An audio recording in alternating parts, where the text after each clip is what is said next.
ఇక కథే నన్ను డైరెక్ట్ చేస్తుంది దర్శకుడు శేఖర్ కమ్ముల.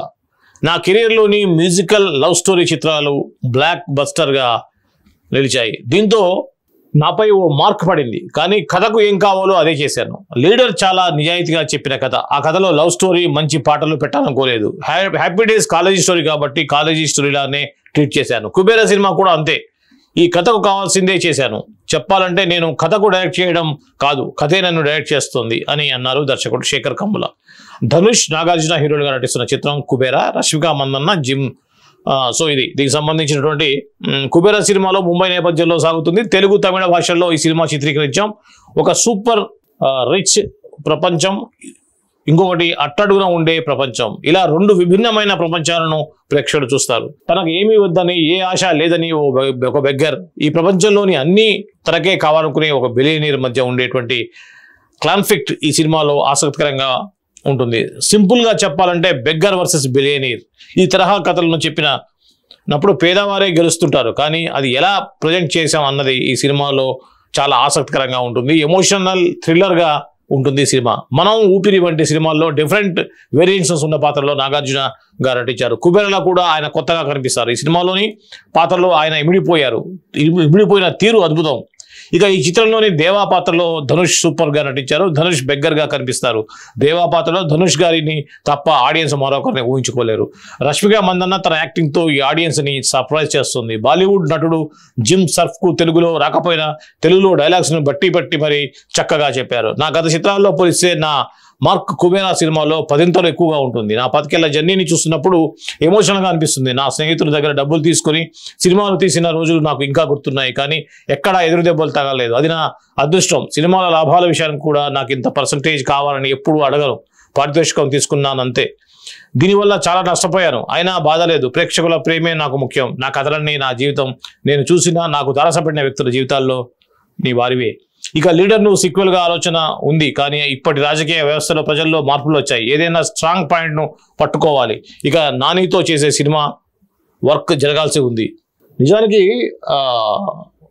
ఓపెన్గా ఫ్రాంక్గా చెప్పాలి అంటే శేఖర కమ్ముల తర్వాత తెలుగు సినిమా, శేఖర కమ్ముల కంటే ముందు తెలుగు సినిమా అని చెప్పచ్చు. ఇది నేను కొద్దిగా మీకు వినడానికి కొద్దిగా ఎక్కువ చెప్తున్నా అనుకోవచ్చు. కానీ నాకు ఉన్నటువంటి ఐడియా ప్రకారం ఏంటంటే శేఖర కమ్ముల కంటే ముందు సినిమా ఇండస్ట్రీకి వచ్చే వాళ్ళ పరిస్థితి ఒక రకంగా ఉంటే మైండ్ సెట్, శేఖర కమ్ముల తర్వాత ఒక ఎడ్యుకేటెడ్, ఒక ఇంజనీరింగ్ గ్రాడ్యుయేట్, ఒక ఎన్ఆర్ఐ కూడా సినిమా మీద ప్యాషన్ తోటి తన అద్భుతమైన కెరియర్ని, ఇన్కమ్ని వదిలేసి సినిమాల్లోకి రావడం, సినిమా అనే మీడియా ద్వారా వాళ్ళు చెప్పాలనుకున్న దాన్ని చాలా గట్టిగా, బలంగా సమాజానికి చెప్పచ్చు అనేటువంటిది మాత్రం ఖచ్చితంగా శేఖర్ కమ్ముల నుంచే మొదలైందని మాత్రం నేను చెప్పవచ్చు.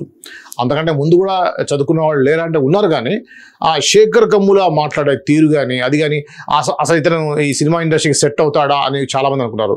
అంతకుముందు ఎలా ఉందంటే సినిమాలు చూసి మాస్ పీపుల్, పెద్దగా ఎడ్యుకేషన్ లేని వాళ్ళు, సినిమా చదువులో వెనకబడిన వాళ్ళు, ఉదయం చెప్పండి అల్లు అరవింద్ కూడా ఒకసారి చెప్పారు, వాళ్ళ ఫ్రెండ్ ఎవరో మా అబ్బాయి ఆవారాగా తిరుగుతుండే, ఎందుకు పైన తిరుగుతుంటే తీసుకెళ్ళి సినిమాలోకి తీసుకెళ్ళండి రా అని చెప్పేసి అన్నాడు నాతోటి అని చెప్పేసి అన్నారు. అంటే ఆ విధమైన ఒపీనియన్ అనేది సమాజంలో ఉండేది.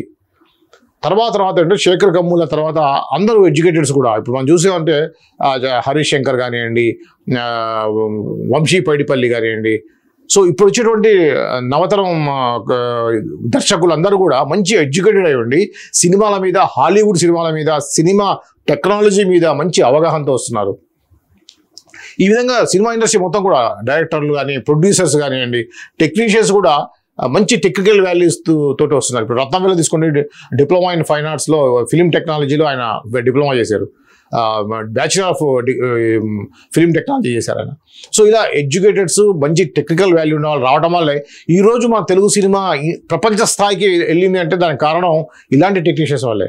అంటే ఖచ్చితంగా ఒక ఫ్యూచర్లో మన తెలుగు సినిమా రంగం గుర్తించి పెట్టుకోవాల్సినటువంటి దర్శకుల్లో శేఖర్ కమ్ముల ఒక్కడని చెప్పడానికి నేను ఎటువంటి కూడా వెనకాడను. నిజంగా ఇలాంటి వాళ్ళు కావాలి. నిజంగా మీరు శేఖర్ కమ్ముల ఇంటర్వ్యూస్ ఒకసారి మీరు చూస్తే మీకు అర్థమవుతుంది ఎంత సిన్సియర్గా ఆయన సినిమా కోసం వర్క్ చేస్తాడనేది. నాకు మాత్రం నచ్చినటువంటి నెంబర్ 1 అని చెప్పచ్చు. అంటే క్రియేటివ్ సైడ్ అంటే డిఫరెంట్గా ఉన్నా కూడా క్రియేటివిటీతో పాటుగా జెన్యున్గా కనిపించేటువంటి వ్యక్తుల్లో శేఖర్ కమ్ముల ఒకరు. సో ఆయన చేసే ప్రయత్నం ఏదైనా సిన్సియర్గా దాని మీద ఎఫర్ట్స్ పెడతారు. ఆయన అనుకున్న పాయింట్ని ఏ విధంగా ప్రజెంట్ చేయాలనేది ఆలోచిస్తారు తప్పించి వేరే ఏవి కూడా ఆయన ఆలోచించారనేది నాకు తెలుసు. ఈ ఇంటర్వ్యూ ఏదైతే ఉందో దీని ద్వారా కూడా మరోసారి అదే విషయం రుజువైంది. ఏదేమైనా శేఖర్ కమ్ముల లాంటి సిన్సియర్గా ఎఫర్ట్స్ పెట్టే వాళ్ళ యొక్క ప్రాజెక్ట్స్ సూపర్ సక్సెస్ కావాలని చెప్పేసి నేను కోరుకుంటున్నాను. మీరు కోరుకోండి. ఖచ్చితంగా సినిమా లవర్స్ అందరూ కూడా కోరుకోవాలి. కుబేరా ఒక డిఫరెంట్ సినిమా అయిపోతుంది. కాన్సెప్ట్ ఓరియంటెడ్గా ఆయన ముందే చెప్పారు. ఒక బిచ్చగాడికి ఒక బిలియనీర్కి మధ్య ఉన్నటువంటి కాన్ఫ్లిక్ట్ ఏదైతే ఉందో దాన్ని ప్రధానంగా తీసుకున్నాను. దాన్ని ప్రజెంట్ చేసే విధానం అనేది మీరు ఒకటి చూడండి. ధనుష్ బక్కపాలచగా కొద్దిగా బిలో పావర్టీ లైన్లో ఉన్నటువంటి వ్యక్తిలాగా కనిపిస్తారు ఆయన పర్సనాలిటీ. ఆయన తగ్గట్టుగా ఆయన్ని ఎంచుకోవటం. నాగార్జున గారి గురించి తెలుసు. గోల్డెన్ స్పూన్తో పుట్టిన నాగార్జున గారు లైఫ్ స్టైల్ ఎలా ఉండేది తెలుసు. సో ఆయన్ని ఆ రిచ్ మ్యాన్గా నాగార్జున గారిని తీసుకోవటం, ఈ రెండు కూడా మనకు ఆల్రెడీ ఆయన ఎస్టాబ్లిష్ కూడా అయ్యాడు. దీంట్లో మన ఊపిరి సినిమాలో ఆయన ఎస్టాబ్లిష్ అయ్యారు. ఆయన ఒక రిచ్ పర్సన్గా. సో ఆ బయట జనాలకు కూడా తెలుసు అఖిల నాగేశ్వర గారి కొడుకు అనే విషయం తెలుసు. సో ఆ యొక్క ఇమేజ్ ఏదైతే ఉందో ఆ ఇమేజ్కి తగ్గట్టు ఉన్నటువంటి క్యారెక్టర్స్ తీసుకొని అద్భుతంగా ఈ సినిమా తీశారు అని మాత్రం నాకు అనిపిస్తూ ఉంది. ఈ క్రమంలో ఈ సినిమా రేపు రిలీజ్ అవుతా ఉంది. రిలీజ్ అయ్యేటువంటి ఈ సినిమా ఖచ్చితంగా బ్లాక్ బ్లాస్టర్ సినిమా హిట్ కావాలని చెప్పేసి కోరుకుందాం. ఇది ఏదైతే కుబేరా సినిమా సంబంధించినటువంటి తాజా అప్డేటు, శేఖర్ కమ్ముల ఇచ్చినటువంటి ఇంటర్వ్యూ సంబంధించినటువంటి విషయాలు.